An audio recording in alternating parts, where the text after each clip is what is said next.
തിരുവല്ലയിൽ മണിമലയാറിൽ +2 വിദ്യാർത്ഥി മുങ്ങി മരിച്ചു.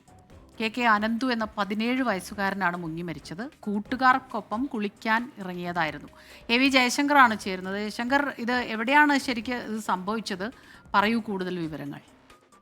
ഇന്ന് ഉച്ചയോട് കൂടിയാണ് അനന്തവും കൂട്ടുകാരും പുളിക്കി ഷുഗർ ഫാക്ടറിക്ക് സമീപമുള്ള കടവിൽ കുളിക്കാൻ ഇറങ്ങിയത്. മണിമലയാറ്റിൽ വേനൽക്കാലമാണ്, വെള്ളം പൊതുവെ കുറവായിരുന്നു. പക്ഷേ ഈ അനന്തു വെള്ളത്തിൽ താഴുകയായിരുന്നു, മുങ്ങി താഴുകയായിരുന്നു. നീന്തം ഉൾപ്പെടെ അറിയാനില്ലായിരുന്നു എന്നാണ് പ്രാഥമികമായി മനസ്സിലാക്കുന്നത്. എന്തായാലും ഒപ്പമുണ്ടായിരുന്ന മറ്റു കൂട്ടുകാർക്കൊന്നും പ്രശ്നമില്ല. അനന്തു എന്തായാലും മുങ്ങിത്താണു. പിന്നീട് തിരുവല്ലയിൽ നിന്നും ചെങ്ങന്നൂരിൽ നിന്നുള്ള ഫയർഫോഴ്സ് എത്തി നടത്തിയ പരിശോധനയിലാണ് അനന്തുവിന്റെ മൃതശരീരം കണ്ടെത്തിയത്. സംസ്കാര ചടങ്ങുകൾ ഉൾപ്പെടെ വരും ദിവസങ്ങളിൽ നടക്കും. 17 വയസ്സുകാരനാണ്, വളരെ യുവാവായുള്ള ഒരു കുട്ടിയാണ് ഇത്തരത്തിൽ മരണപ്പെട്ടത്. ഇന്ന് 12 മണിക്കായിരുന്നു. എന്തായാലും ഈ നദിയിലേക്ക് ഇറങ്ങുന്നതിലും മറ്റും ഫയർഫോഴ്സ് ഉൾപ്പെടെ വലിയ നിയന്ത്രണം ഏർപ്പെടുത്താനുള്ള സാധ്യതയുണ്ട്. വെള്ളം പൊതുവിൽ കുറവാണ്, പക്ഷേ നീന്താനും മറ്റും അറിയാത്ത ആളുകൾ ഇറങ്ങരുതെന്നൊരു മുന്നറിയിപ്പാണ് ഫയർഫോഴ്സും മറ്റും ഇതുമായി ബന്ധപ്പെട്ട് നൽകുന്നത്. എന്തായാലും അനന്തുവിന്റെ സംസ്കാര ചടങ്ങുകൾ പിന്നീട് നടക്കുമെന്നാണ് കുടുംബം അറിയിക്കുന്നത്. ശരി, വി ജയശങ്കറാണ് വിവരങ്ങളുമായി നമുക്കൊപ്പം ചേർന്നത്.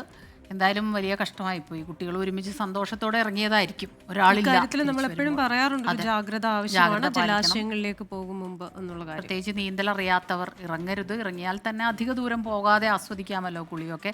മുന്നറിയിപ്പ് ബോർഡുകൾ പലയിടത്തും ഉണ്ടാകും, അതൊക്കെ ശ്രദ്ധിക്കണം. പറഞ്ഞുകൊണ്ടേയിരിക്കുകയാണ്, എന്താ ചെയ്യുക.